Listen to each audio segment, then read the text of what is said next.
Welcome to the Focal Insights Podcast Founder Hour edition, hosted by co-founder Joe Pollock. Joe has been in the e-commerce industry for over 25 years. He grew and bootstrapped his own startup to a successful exit. Founder Hour episodes go behind the scenes to learn how some of the best e-commerce brands were founded, grown, and operated straight from the founders themselves. Founder Hour is brought to you by Focal Software, a new generation ERP and operation suite for e-commerce brands and third-party marketplace sellers. Focal was built with SMB brands and marketplace sellers in mind to help them grow profitably. Now let's welcome our host, Joe Pollock. Hello and welcome to the Focal eCommerce Insights podcast, where we chat with e-commerce entrepreneurs about business, selling online, and how to overcome challenges for success. Joining us today is Cesar Marin, who is the founder of Cultivating Wisdom. Cesar is a former CNN producer with 25 years experience in journalism and storytelling. He transitioned from traditional media to thought leadership in psychedelics, personal growth, and optimization. In 2022, he founded Cultivating Wisdom, a lifestyle brand and movement promoting mindful living, personal growth, and psychedelics as tools for transformation. He's been a keynote speaker and panelist at major conferences, including South by Southwest, Canadelic, PsyCon, Awakening, and the Atlanta Mushroom Festival. He's also the podcast host and creator of Love You Wealth, which is a podcast based focus on redefining wealth as love, presence, and connection, featuring high-profile guests such as Rick Doblin. He's also an entrepreneur and coach, teaching individuals over 50 years old how to use microdosing for cognitive enhancement and creativity. Successfully built Microdosing Over 50, which is a platform helping people navigate the world of microdosing with education, guidance, and community support. He is a psychedelic industry leader advocating for the safe, responsible, and destigmatized use of psychedelics for personal and professional growth. He's authored a book called Cultivating Wisdom, a guided journey providing insights into microdosing and self-discovery. Also created a micro SaaS product to support microdosing coaches. And Cesar, you currently reside in Atlanta, Georgia. I do, Joe. Thank you. Thank you Welcome. very much, first of all, thank you very much for having me on your podcast. I appreciate the time. I appreciate the open forum to be able to have these discussions. So thank you very much for having me on. Well, the pleasure is all mine. So as we get started here, I think anyone that heard that introduction sees a pretty clean break from one type of business and industry into a radically different, or at least what maybe a lot of people would think is a radically different endeavor. So why don't you start off by telling us how did that come to be? How did you get from CNN to microdosing and coaching and entrepreneurship? Well, Joe, you're absolutely correct. It's been an incredible ride. It's been an incredible last 2 years in my life. 2.5 years ago, I was a producer at CNN. I'd been there for 25 years, producing sports shows for CNN International. And like many people my age, right, you become accustomed. You were on this corporate, hamster wheel of just doing the job. And you're sort of figuring, what do I do next? Where do I go? Am I going to work here for another 10 years and get rolled down the stairs and thank you for your services? And it was a layoff that really prompted all this change. Psychedelics did not come into my life until about 2 years ago. And it was right at the time, right before the layoffs from CNN happened at the end of 2022. And it was, I feel, the openness of trying a psychedelic that said to me, hey, you're going to end up getting laid off from CNN. You're going to have to figure out what you're going to do. And let's be honest, there's not a lot of people hiring 55-year-old news sports producers. It's just there's not a market for it, especially when news itself is going by the wayside. No one is sitting down anymore watching the 6 o'clock news. People get their news on their phone. So it was this paramount moment in my life where I found myself asking, what do I do next? And it was through the use of psilocybin, the use of microdosing, the use of psychedelics that something opened up for me. A couple of things opened up. First, when I started to microdose and my life completely changed, I wanted to be very open. I wanted to share this experience with other people. And I wanted to get something. I wanted to get some type of, shirt that said I'm microdosing or I'm using psychedelics, that I could talk to people to open up this conversation. And of course, at the time, everything that was available was very trippy or very psychedelic-ish or very tie-dye. And I started to think, well, if I start to have a conversation with someone with all this gray hair about psychedelics, what are most people going to say? They're going to say, listen, hippie, listen, stoner, why don't you go listen to your Grateful Dead 8-track tapes and come back from the woods when you're not high, and maybe we can have an adult conversation. So it was that necessity, it was that need to have an apparel brand where people can openly say that they're using psychedelics responsibly, right? That it doesn't give that stigma of, oh, he's tripping, or it's tie-dye, or it's whatever. And that's where the birth of Cultivating Wisdom, the apparel brand, was born. And that was my entry into the psychedelic space. So I created an apparel brand that offers up apparel like this. This shirt says microdosing on it. Why? Because that starts conversations. That starts a conversation with someone who sees the shirt and says, oh, you microdose? I've heard about that. I've read about that. Maybe you can cultivate me with some wisdom. Or someone says, oh, you microdose? So do I. How's it going? What are you microdosing? What protocol are you on? How's your regimen going?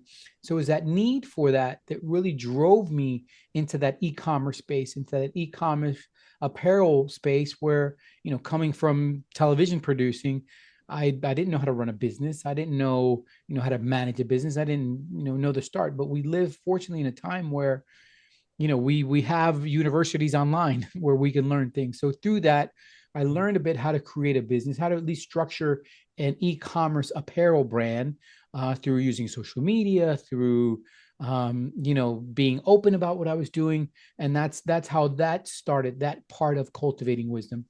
Now, obviously, Cultivating Wisdom has grown into something a little bit bigger. It's now a bigger umbrella brand where there's also Microdosing Over 50, which is a platform for people over 50 to get honest, open, and objective information about psychedelics, about microdosing especially.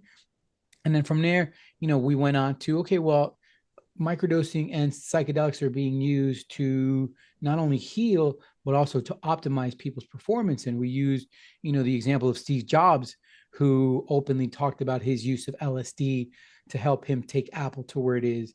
Obviously, there's, Sam Altman has been very open about his use of alternative medicines, and look at where he has ChatGPT. So the idea is also now let's create optimization retreats for CFOs, COOs, CEOs to come together, in a retreat type environment to find some type of optimization. So Cultivating Wisdom has grown from this little apparel brand to now a lifestyle and apparel brand.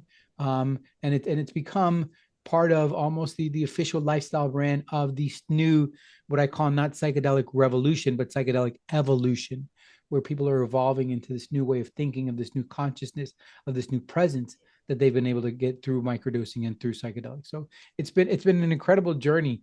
And for me, that challenge of going, being a sailor, right, on a corporate ship, where it's this big, massive ship. And well, if you had to fish, well, you fish. And if today you had to mop the bow, you mop the bow. If today you had to navigate, you navigated. But now going into the entrepreneurship world, where you're the captain, the sailor, the fisherman, the anchor guy, all of them. It's been incredibly fun, challenging, but at the same time, I go back to one thing my mother once said, which is, you'll never work as hard as you will until you work for something that's yours. So it's like I said, it's been fascinating. I've met incredible people, and now, we're here to just have these open conversations about the proper use of psychedelics. Yeah, yeah, and you touched on a couple things there too. When people make that switch in a career to entrepreneurship, oftentimes you'll look for or be involved in something that's a dying brand or a dying market, which you just suggested, and I agree. Traditional media, television, news was slowly dying, I guess you could say. People get their news in other ways. Yeah. And also, though, to find an emerging market. But it sounds like for you, it wasn't just this wasn't just it was a happy accident because it's a personal journey, but also it's an emerging market that is traditionally seen very differently, but it's changing now. And I think that you see things like people with PTSD being helped with this quite a bit, and other things. So Mm-hmm. why don't you talk a little bit about that and how you either recognized it just by happenstance, or you said to yourself, hey, there's also not just an educational or personal journey, but there's a business opportunity here as this becomes more and more mainstream, if we can call it that. No, I think you're right. It is becoming a little bit more mainstream, right? There is more talks. You see people talking about it in TV shows. You see movies about it. You see, series like Dune, which it's a psychedelic ambiance or theme to it. So it's a couple of things. One, for me, it changed my life, right? So I became an entrepreneur in a business of something I really incredibly believe in because it helped me to change my life. It came to me at a time at 55 where, I mean, if you think about it, if at the age of 55 you lose your job after you've been there for 25 years, this is what identified you. I mean, I was Cesar Marin, the CNN producer. That's how I was identified, and that's taken away from you. There can be this sense of being lost. And what I really like to show people and tell people is that you can reinvent your life at any age. And look at me. Not only did I reinvent my life to do something completely different, but I took a risk on a market that's still growing, on a market that's still taboo in some places. But it's like I say, Joe, look, I'm going to talk to 5 people about psychedelics. 2 of them are going to say hippie, stoner, whatever, go do your drugs. I know people have gone crazy. That's not for me. There's going to be 2 people who are going to say, wait a minute, what are you talking about? Psychedelics are being used as medicine. They're being used, like you said, Joe, for PTSD, and they're being used for anxiety, and they're being used for depression. And microdosing is being used for people to overcome their dependencies. That's really, for me, what was that opening, right? That sense of, as a good journalist, when I had my first psychedelic experience, and people have heard me, my first psychedelic experience didn't come out of a need for healing or optimization. It came out of a recreational curiosity. And very quickly, the experience turned into, this isn't about recreation. There could be something else here that you could tie in. And as a good journalist, that's when I started to sort of delve and say, okay, wait a minute, hold on a second. This isn't the psychedelics of the 60s. This is the psychedelics of Johns Hopkins University. This is the psychedelics of NYU. This is the psychedelics of Harvard, of Stanford, of Berkeley, of all these institutions who are looking for ways to help people optimize their lives, whether through healing or whether through creativity. So that's where psychedelics are right now. We're at this forefront that people are openly talking about their safe use of psychedelics and how it's helped them. And that's where the shift goes and we make a difference. Yeah, and whenever you talk about making that change into a business and being an entrepreneur, there's going to be challenges. So Yes. you knew many of them, or you can research and you can be aware of what challenges might be coming your way. Many of them you don't. So you knew right away that there's going to be a lot of people that are resistant or maybe even aggressive toward it. Yeah. They don't want to hear it. And again, those, I think, there's a market for everything, right? So whether you're selling a USB drive, whether you're selling, I don't sell psychedelics, obviously, because they're illegal, right? I sell apparel and I sell courses to teach people, and we have retreats, right? So there is that reluctancy sometimes to people to understand, and that's where then we have to be the bridge. We have to be that bridge of understanding, of communication, of education, of showing people there's science behind this. And there's people who are going to get it. There's people who are not. There's people are going to go, oh, that's crazy. That's drugs. I was always told that was bad. I was always told that's horrible. And then that's where then someone like myself can come in to say, hey, look, no, I'm an entrepreneur. I'm a father. I'm a husband. I volunteer. I vote. I'm a normal, everyday human being who, yes, uses psychedelics, but I use them as a life performance enhancer. I use them because they make me feel more authentic. They make me feel more creative. They make me feel more empathetic. They make me feel more in touch with who I am. And I think that with anything, if you're selling something or if you have something you believe in and you're passionate about it, people will see it. People will see it and they'll get it. It's when, and there's something, and it's funny because it comes back to the podcast, right? The podcast that I have, and the premise of the podcast started with, there's two types of people in this world. There's people who manifest love you, wealth, and say money. Money's measured by numbers. Wealth isn't measured by numbers. Wealth is measured by my health. Wealth is measured by the conversations I have with my loved ones. Abundance is another word that you hear too. Correct. So there's the people who manifest love you, wealth, and there's people who manifest FU wealth, right? When you're selling something that the manifestation of it is FU wealth, that's a lot harder sell. That's a lot harder sell. It might be easy, you know what I mean? One or two people who you could pull the wool over their eyes. But I think that when you're offering something that's with love and you're manifesting love you wealth, then it will all come to you. Somehow it all come to you. And it's, you know, for me, I'm very open about what I'm doing. I think that since all this change started, there hasn't been one day where I haven't talked about psychedelics. It's been part of my life. So for me, I try to meet that resistance with love.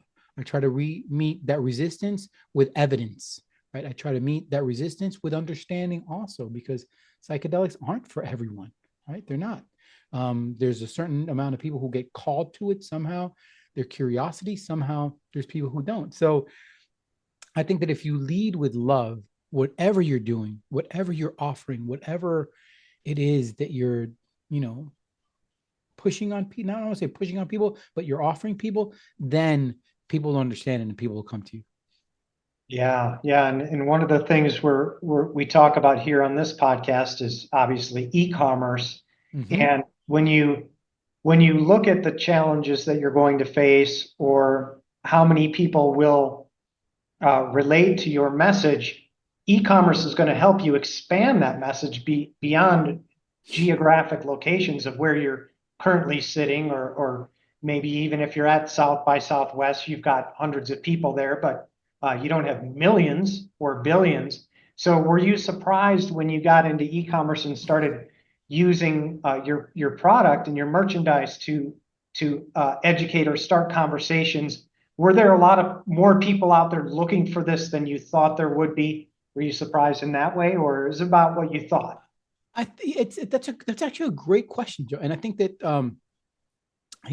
I have this great, it's an analogy that when I started to work in television production, right, for you to get your product out, for you to get your message out, whatever it was, you literally needed a TV studio, you needed cameras, you needed a control room, you needed a director, you needed a master control, you needed that to be sent up to a satellite, that and satellite money. then had to receive it, and then you needed the money to buy the space on that TV screen to get your product out.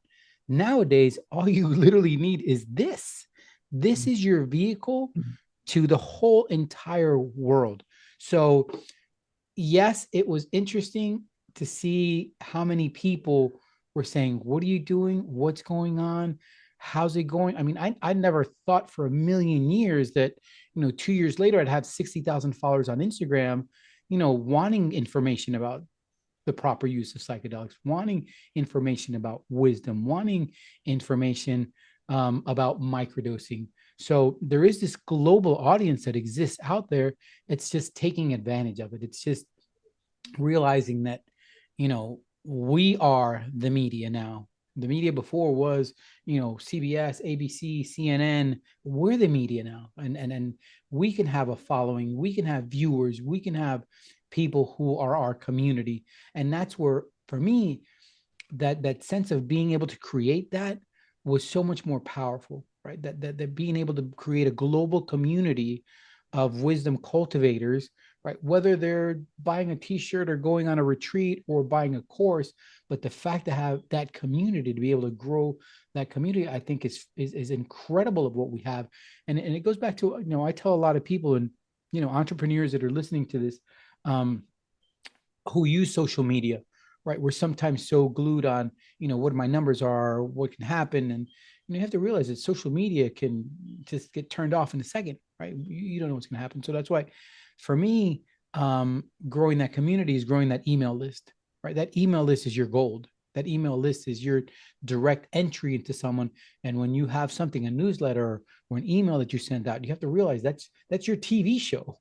That's your commercial that you're sending out to people. So make it engaging, make it, that people want more of it. It's almost appointment television or appointment emailing that people are wanting to see your email of what you're selling. So you're absolutely correct that e-commerce, the fact that you can have a product and literally present it to the world through e-commerce, to me, is incredibly fascinating. And every day I'm like, wait a minute, there's so many possibilities, so much potential of what you can do. Yeah, and the e-commerce part of it is to some degree you're broadcasting, but then the email component is directly communicating.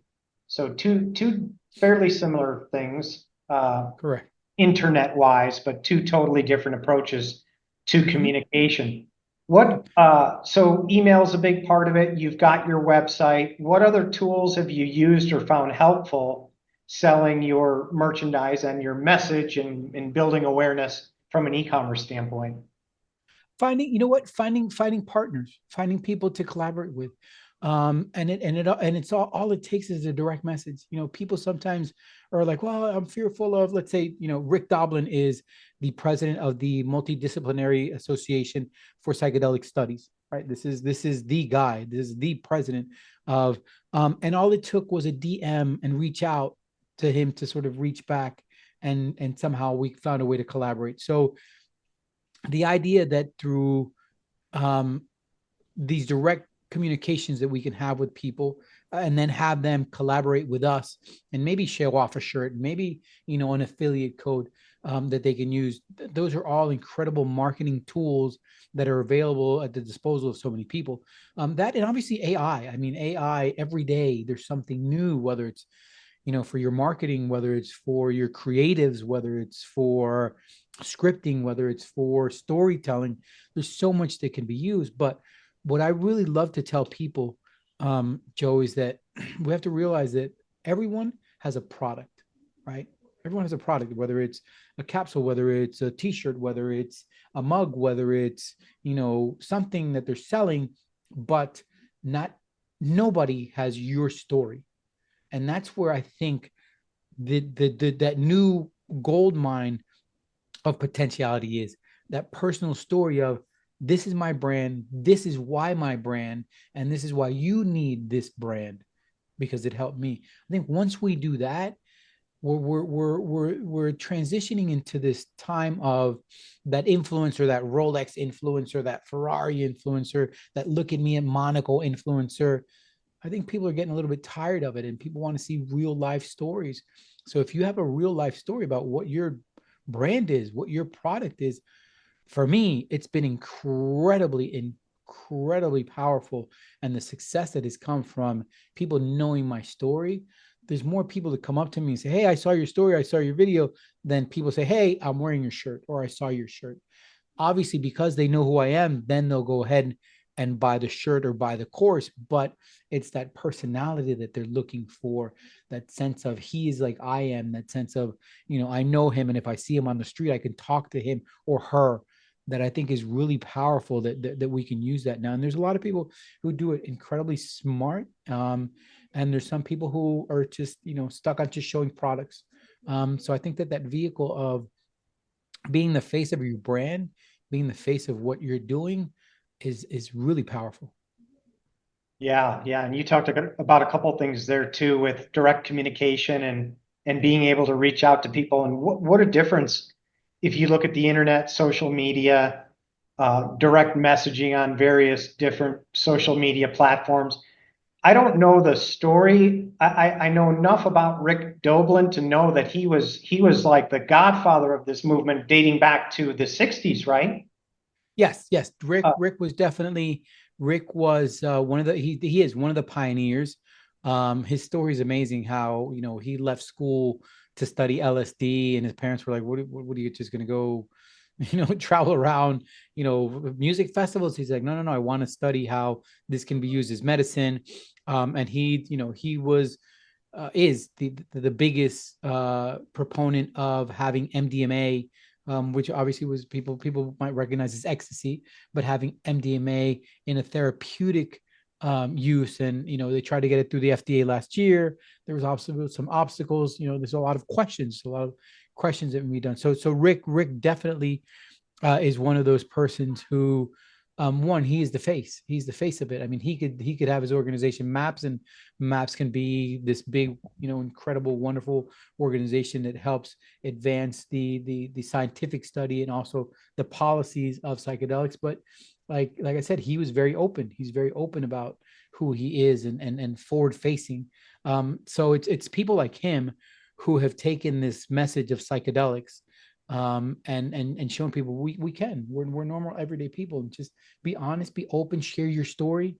Right, he was on my podcast not too long ago, and he talked about that, especially in this psychedelic world, that more than therapists, I think the stories of people's transformation, right, that story of the soldier who was on the brink of suicide, right, and through some type of therapeutic psychedelic experience was able to change his life and change his thinking. Those are the type of stories that are going to change people's lives and change people's perception about psychedelics, because it's that, I think that, especially what I'm doing, there's like we said, we talked about, there's still a lot of stigma involved. There's still a lot of trepidation. There's still a lot of fear. There's still a lot of fear of people saying, oh, I'm going to have a bad experience. There's ways to mitigate those. Set and setting, what are your intentions, have the right container. So when we start having these conversations of people saying, hey, yes, I've had several psychedelic experiences, and I've had maybe one or two challenging ones, but the rest of them have been incredibly profound, incredibly healing, incredible powerful. I've used the experience to optimize what I'm doing. It's those conversations that I think will bring people to the table. Yeah, yeah, and the ability to have those conversations, like when we compare legacy media to newer media, you were able to just reach out to Rick directly, and he communicated with you. Imagine uh, somebody on CNN, anchor, or those were just people, animated people on a screen, right? They weren't even anybody that you could interact with in a community sense, and so that's a huge change with Yeah, media. the TV world, yeah, the TV world is very different, because if we think about it, 20 years ago, it was very limited. If you think about the people who were in front of a camera, right, it was just, oh, that was just for the movie stars, or that was just for the TV people who are on the news, or Famous now people. famous people now everybody is on camera, right, and then it's what you do with it. And it's just, again, it's that ability to know that through a lens you can create a captive audience, and that captive audience, if you get them to believe in what you're doing, there's a lot of power there. There's a lot of power there. If you're, again, hopefully you're doing it for the right reasons, right? If you're doing it to manipulate and get over on people, I'm sure that's fleeting, right? That wealth, that type of wealth doesn't last long. But it's the wealth that is created with love that I think lasts for a long time. All right. So you've got some other things going on. You've got a retreat. Is there are you leveraging your e-commerce and technologies to find people for those retreats? And are you talk about that a little bit? Maybe Yeah. the retreat in general, and then how do you promote that? So we have two retreats that we're going on. We have a healing retreat that we're doing in Mexico. Both these will be towards the end of the year. The healing retreat is more of a, come together, let's empty out our cups. Let's see as humans how we can connect and hug. So that's there, and that is through Microdosing Over 50. There's a link in there. If you go in there, there's a link to the retreat. And then we're putting together, we started to realize that um, this optimization through psychedelics, there's a lot of potential there, right? There's a lot of potential for, like we said, C-suite level executives who, you can't cry in a boardroom. You know what I mean? You can't be vulnerable in a boardroom. The only thing that matters in a boardroom is who's got the biggest deal and who's got the biggest house and so we want to create these optimization retreats where CFOs, CEOs, COOs can come and yes, be vulnerable. And yes, say, you know what, this is what I deal with and I struggle with. But at the same time, then how can we sort of amplify what you're doing? How can we take that creative juice that you have and push it forward? How can we, create systems where instead of having to work 20 hours a day, you work 18 hours a day and you spend 2 hours with your family, right? Because, it takes a lot to be where you are. How do we get that? So, and again, getting to those people is totally different than, let's say, someone who's going to go to a healing retreat, right? CEOs, CFOs, COOs, they're not on Instagram. You know what I mean? They're not on Facebook. It's through creating communities in LinkedIn, right, of like-minded people, and then saying, hey, we also have these retreats to help you optimize what you're doing. So it's different ways of leveraging, that audience, because obviously the audience for someone to buy a piece of our apparel, right, is totally different than the audience or the target avatar for that optimization, high level, big ticket retreat. So it's that's in the works. We're working on, again, how do we market it? How do we get it into the right hands? How do we limit it to the right people, right? This isn't, a 15 people retreat. We want to keep it, small, quaint, 5, 6 people, where we can really, open up what's going on. So it's really interesting. It's really interesting, that now people are trying to find alternative ways, right? That I'm going to go to the doctor, and most likely the doctor's going to be like, well, I don't know what you have, but try these pills. And if those don't work, try these. And next thing you know, you have a case full of pills that people are saying, wait a minute, there's alternative ways. There's, plant medicine might be able to help in this. And that's what we want to open up people to, the realization that, yes, it is, the possibilities of healing through alternative ways do exist. And they're there. Yeah. You mentioned the giving pills. I call those side effects for side effects, and then it just continues. Right. But Joe, how many people, Joe, how many people don't go to their doctor and it's like, we'll take these, and then if those mess up your stomach, then we'll take these along with those.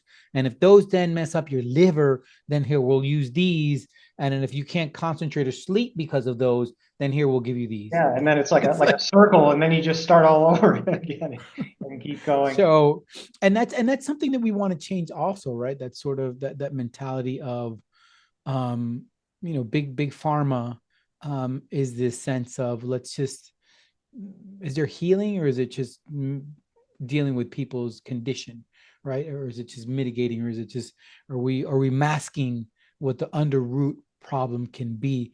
And sometimes psychedelics can bring that to the surface. Sometimes psychedelics can really bring out that deep rooted cause of some of the ailments that we have, some of the anxiety or the depression that so either comes from, depression. For me, in my humble opinion, depression only comes from thinking of the past, right? Because you can't be depressed about the future. You can't be depressed about something that hasn't happened. And anxiety, a lot of it is rooted in thoughts of the future, because you can't be anxious about something that's already happened, right? You can be anxious of stuff in the future. So when I think as humans, we really take a second and look at where we are at this moment, like right now, and realize that this is the only thing that exists. Like for me, the only thing that exists is this conversation I'm having with you. There's nothing else, right? Whatever I did an hour ago, that's gone. Whatever I'm going to do 2 hours from now, I'm not even sure if that might happen. Right. So it's that sense of living in the now. And especially as entrepreneurs, especially as business owners, it's always, well, if I would have done this, if I would have done that, if I would have taken out this, if I would have done that, or what's going to happen if I don't make, what's going to happen? And sometimes we're wasting this energy instead of concentrating on the moment right now. What can I do right now at this moment, instead of having those thoughts taking over? That's incredibly important. And that's, for me, that's where I find that difference in psychedelics and pharma, right? Where maybe psychedelics can have you open up that true consciousness a bit, where maybe some things with big pharma can't. All right. Well, you mentioned earlier that everybody has a product.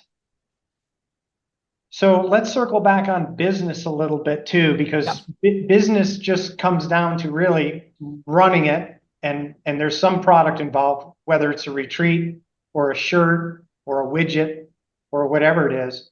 So what advice do you have in general for anybody that's looking to get into business for themselves or e-commerce business for themselves as this industry grows rapidly? It's growing at an intense pace. Do you have any general advice or e-commerce advice? So where we are in the paradigm of time, AI, like learn AI, everything you can about AI for your specific business, whether it's product research, whether it's market research, whether it's, avatar research, whether it's how can I scale this business. AI is an incredible, wonderful tool that someone, a solopreneur, especially a solopreneur, where before, do I have an operator? Do I have a finance person? Do I have someone, who's doing operations for me, that we can use AI a bit to help out? That to me, number one. Number two, you are the face of your brand. I really love telling people this. You are the face of your brand. Um, and be have enough love you wealth to have something to give people for free. I'm a big believer that the more you give, the more you get back, right? Give something so you can grow your email list so then you can offer, right? I think that's there's a lot of keys to success nowadays, and using e-commerce the right way can be really powerful. That lead magnet that you have, whatever your lead magnet is, have two or three, right? Have lead magnets to bring people in. Grow that consistently, grow that email list. The email list can never be too long. It can always be too short, but it could never be too long. So grow and nurture that email list, and be on top of industry, of your industry, of what you're doing. And the thing is, nowadays we have people selling from, the smallest things to having stores that are affiliate to 1,000 things. So it's just we live in a different world, right? We've gone from that age of, you worked at the same place for 40 years and then you retired, to now you can do a whole bunch of different things. So and the other thing is, no fear, no doubt, confidence, and tenacity. And there's a great analogy that nature gave me a couple of weeks ago. And I was driving in my car, and I was driving down the road, and there was these two birds that were standing by the side of the road. And as I got closer, one of them kind of hesitated and turned around a little bit. The other one dove right for the middle of the road, picked up whatever it was in the road, and I missed him by like centimeters. I'm sure he lost a feather or two from my car. But the lesson was, the one that hesitated, he didn't eat. The one that took the risk, he ate. So sometimes we have to take risks. Sometimes we have to take risks. Sometimes you have to believe in yourself. If you don't believe in you, you have to be your biggest fan, but you also have to be your most ardent critic, right? And just, again, take risk, believe in yourself, believe that it is going to happen. If you're manifesting it the right way, things will happen. Find a mentor too. Find someone who you could ask for help. Ask for help. Never be too proud to ask for advice, for help, because there are people there. There's a lot of good people in the world wanting to help, wanting to be a part of something cool. So there's, for me, not having gone to business school, right? Not having an MBA, and having to sort of figure out all this myself. What has really worked for me was, again, using AI as a tool, me using myself as a brand, and two, believing in what I'm doing and taking risks. I think if you do that, if you add those three little pillars to what you're doing, there's a good chance that you can be successful.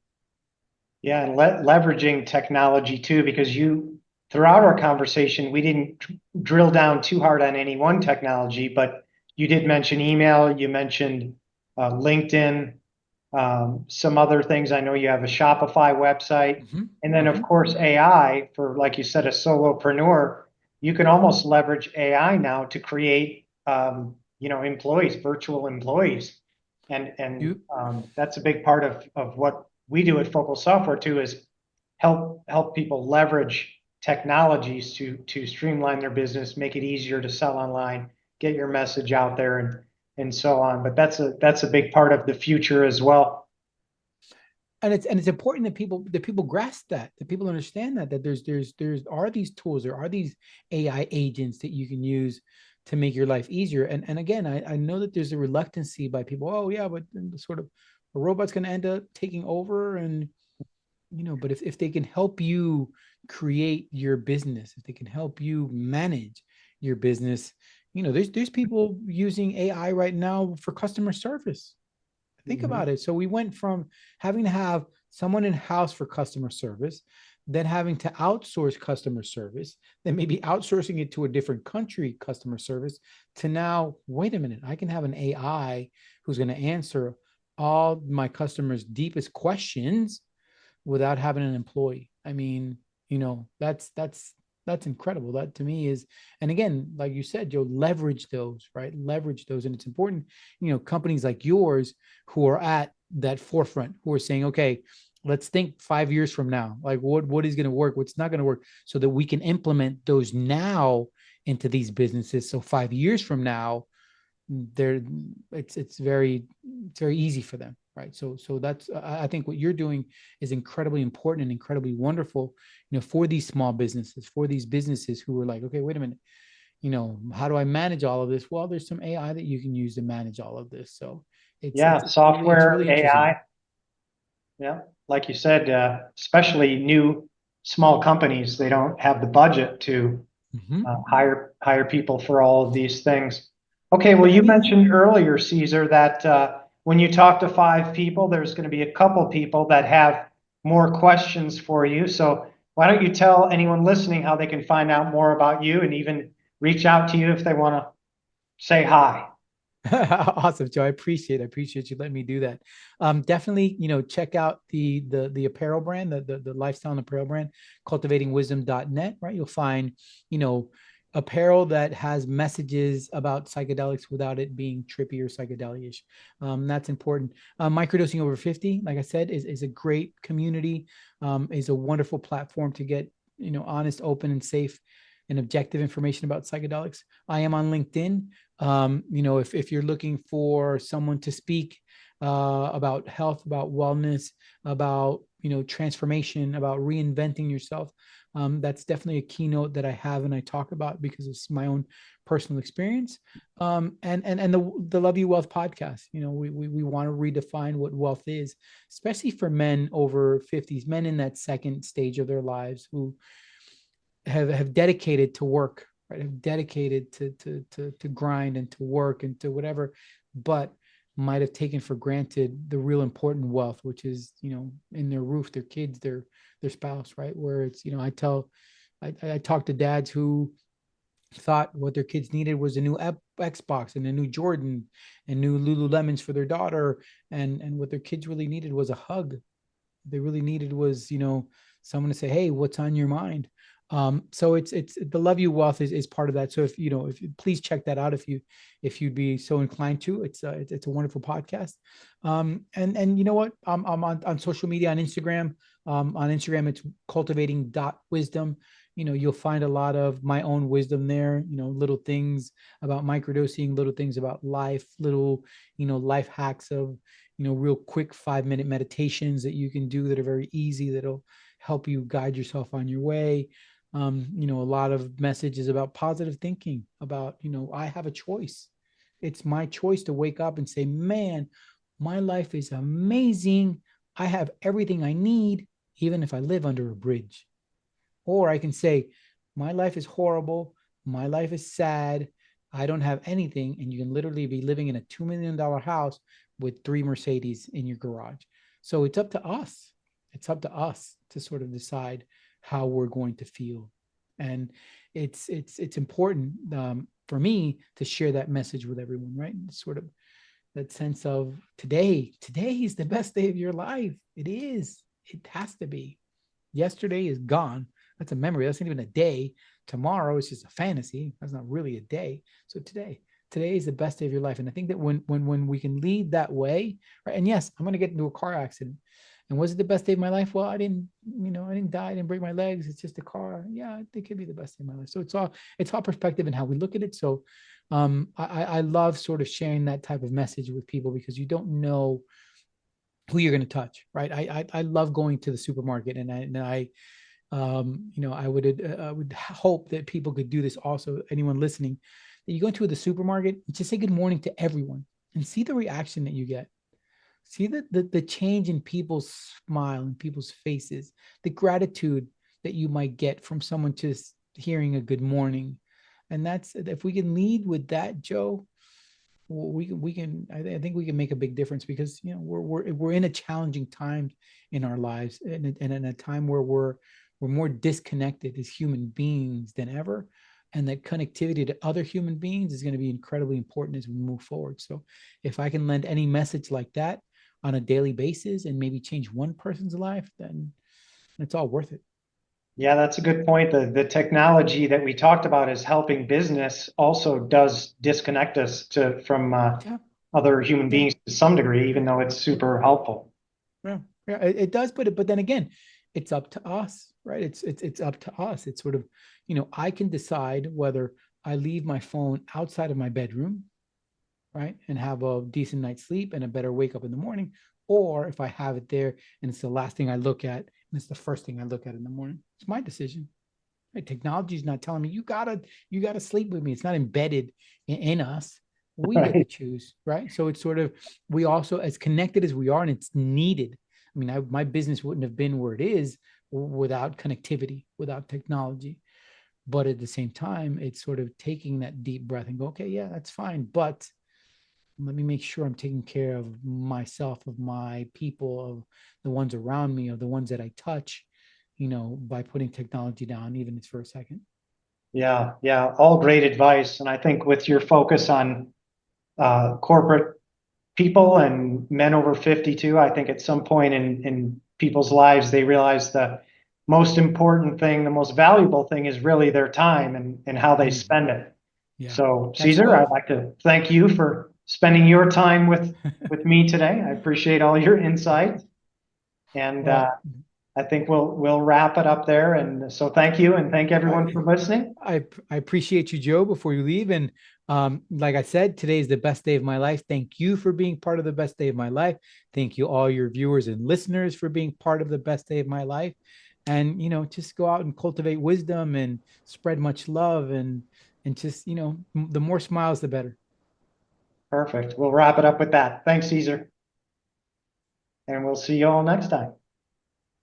Thank you for listening to another episode of Focal Insights Podcast. If you like this episode, go ahead and hit the subscribe button so you can be alerted of new episodes. See you next time.